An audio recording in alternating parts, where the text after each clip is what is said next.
Hi guys, welcome back to the channel. My name is Jason and I'm your watch guy today. Today I have a watch that you are either going to love or hate. That's the only two camps that I've kind of seen in the watch community on these ones. I'm just going to go straight into it. It's an Invicta. Yeah, I didn't think I'd ever have one of these on the channel. It's not something that I'd pick up for myself because, you know, tiny wrists, absolutely tiny wrists. So it probably wouldn't suit me. But I have been loaned this watch by Wayne, a friend of mine. I actually work with him, and he bought this watch for a little bit of a work watch, you know, a work beater, as I'd say. And when it came, it was massive. So I think he's changed his mind on using this as a work watch because, yeah, it's a big boy. It's a very big boy. You're going to be making a statement with this one. But I've never had one on the channel before, and he was looking at moving it on. So I asked him nice and politely if he'd let me have it on the channel before he got rid of it, just because, you know, it's something that I want to show you. It's something a little bit new for us to look at. So let's turn this camera around and let's get into this review. So this is the Invicta Grand Diver, and as you can see straight off the bat, it's a big watch. It's a big fella. So let me just talk to you about the dimensions straight away, because this will rule out quite a few people, I think. So it's 47 millimeters in diameter, including this overhanging bezel. It is 16 millimeters thick, which is a good chunk. Lug to lug, it's 55 millimeters. The lugs come in at 22 millimeters. And as I say, really big watch on wrist. And in person, it has a massive weight to it. You can definitely feel the presence of this one. This Invicta is actually packed with a Seiko movement, the Seiko NH35A to be precise. I really like the NH35 movements. I think they're absolutely solid. This Invicta is made in full 316L stainless steel casing. So this one has a mixture of brushing. It has a high polish on the sides here.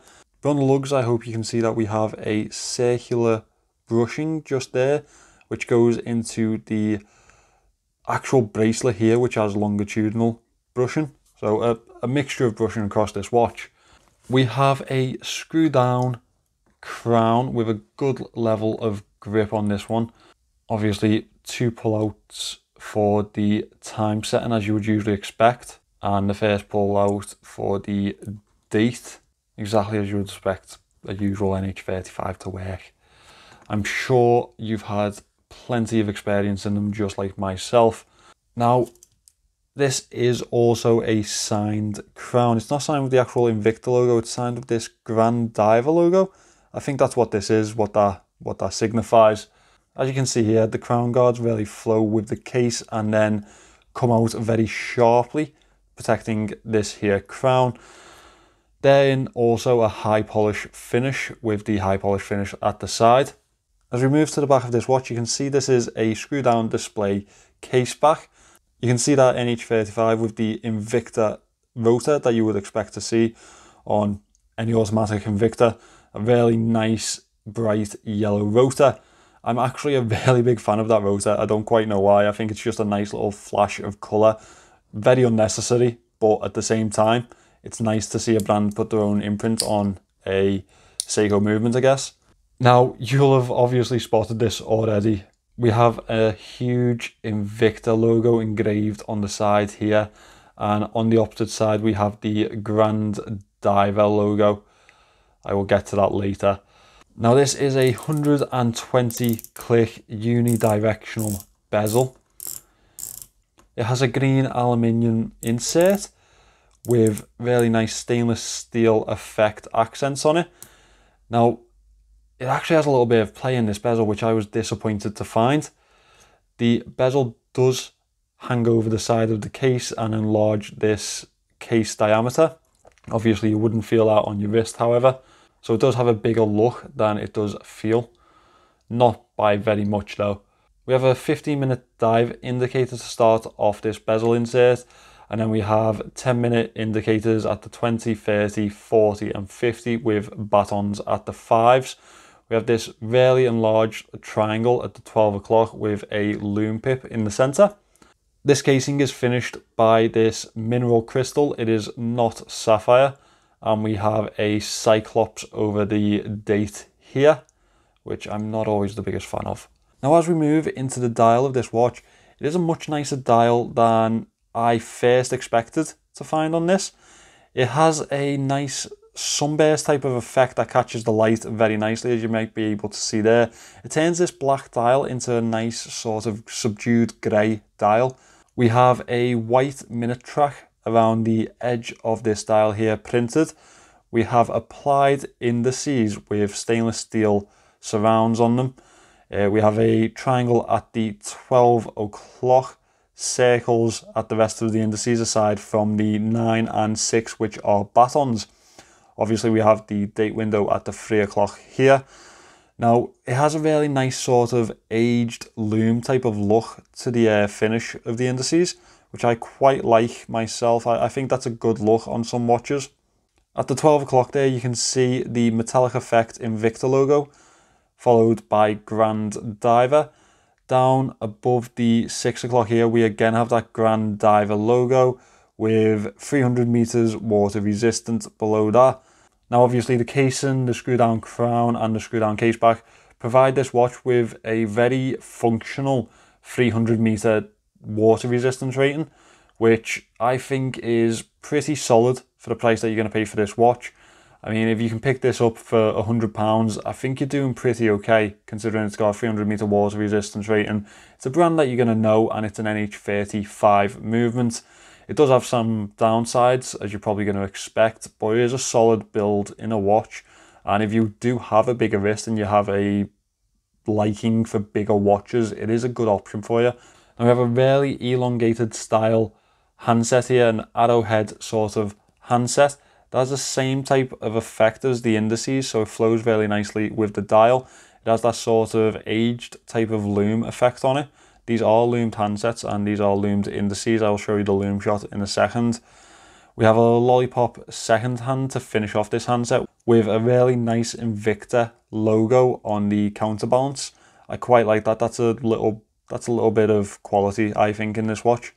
Now, as I mentioned, the loom, let's insert the loom shot just here for you. Now, it's evenly applied. It's an okay standard of loom, but it's not setting the world on fire, in my opinion. It's not amazing. It's slightly underwhelming. That's how I thought when I kind of saw it myself. It's a bit of an underwhelming feeling of loom on this one, especially considering it's a dive watch or sold as a Grand Diver. You'd expect a really good level of loom on this, and it just kind of doesn't have it, which is a bit of a disappointment. Now, as we move on to the bracelet of this watch, it is a stainless steel bracelet. We have a brushed finish on the outer links and a high polish finish down the center. This clasp is fully brushed with the Invicta logo imprinted on it. I was really pleased to see that this was actually a milled fold-out clasp. Really glad to see that, because that's something that I look for in watches. That's a sign of quality that I like to see on a watch, especially when it's being sold at a really affordable type of price. Now, this is a solid bracelet with solid end links and has split pins for adjustments. Another thing that you've probably already noticed is that we have this Grand Diver logo embossed onto the end links of the bracelet here and here. Now, I don't think that's going to be everyone's cup of tea. I personally don't, but I actually quite like it. It's something a little bit different that really did catch my eye when Wayne was wearing this in work. I thought, you know what? They've done something different there. They've tried something different, and I quite like that myself. Now, allow me to pop this on my 6.2 inch wrists and show you how ridiculous it looks, and then we can get on to the downsides of this watch. So here we go. This is the Invicta Grand Diver on wrist, and as you can probably tell, it's not going to be one that's getting added into my basket. Way too big for me, way too much presence, way too chunky. I imagine the people who wear these watches are much bigger than myself, and yeah, it is a nice watch. It's well built. I'll give them that. It is a well built watch, and for the price that you'll pay for it, I think you can pick these up around £100. So I don't think you can complain too much about it, but it is much bigger than it probably needs to be. Now, I don't want to turn this video into I hate Invicta watches video. So I'm going to be rather professional with my opinion on the downsides of this watch. It's way too big for me anyway. I know this would be perfect for some people because they'll probably enjoy having a bigger watch. So that one's pretty subjective. I'm not a fan of this Cyclops above the date. I don't like it. I don't think it has a place on this watch. Just make the freaking date legible, you know what I mean? That's all you need to do. This is a mineral crystal, which is obviously a step down from sapphire and a little bit of a letdown. It would have been nice to see this with a sapphire crystal because that would have ticked a lot more boxes for me. It would have given it that little stamp of quality approval. Well, unfortunately, we don't have that. This bezel action is not what I expect from a brand like Invicta. They obviously have the money to put into quality control, so I don't understand why this is so bouncy. It's a bit of a weird one for me. They could have just fitted it better. I mean, it bounces from side to side. Not pleased with that, to be honest, in the slightest. And finally, I know some people like this. These massively emblazoned logos down the side or prints down the side. I'm not a fan. I'm just not. You could probably argue that on some of them you'll get away with it because this would be facing towards you. I wear my watch on the right hand, so this would be the first thing that people see. And even if that wasn't the case, if I did wear it on the other hand, this would be the first thing that people see. And I don't know. It's just not for me. It just isn't. I know some people that have actually carved the Invicta logo out of the side of some of these watches, which just seems a hassle to me. I wouldn't buy one with that Invicta logo down the side, unfortunately. That would make it a very hard pass for me. So guys, that is my first review of an Invicta watch, and it is this Grand Diver. Now, don't get me wrong. I can see why some people would like these watches. If you're a bigger person, you're a bigger set, or you like bigger watches, this would be perfect for you. I'm just not that guy. That's just not for me. I like 38 to 42 millimeters. I'm quite bland like that. I feel like they're the perfect size for myself. I can wear them on wrist and feel comfortable with them. This is just way too far out of my ballpark. It's really heavy too. It's even heavier than the Versailles that I had in recently. Now that Versailles was barely wearable. However, this one is a little bit more on the elongated side, so probably not for me. Now, this one will be going back to Wayne tomorrow morning, and I think he's going to move it on after that.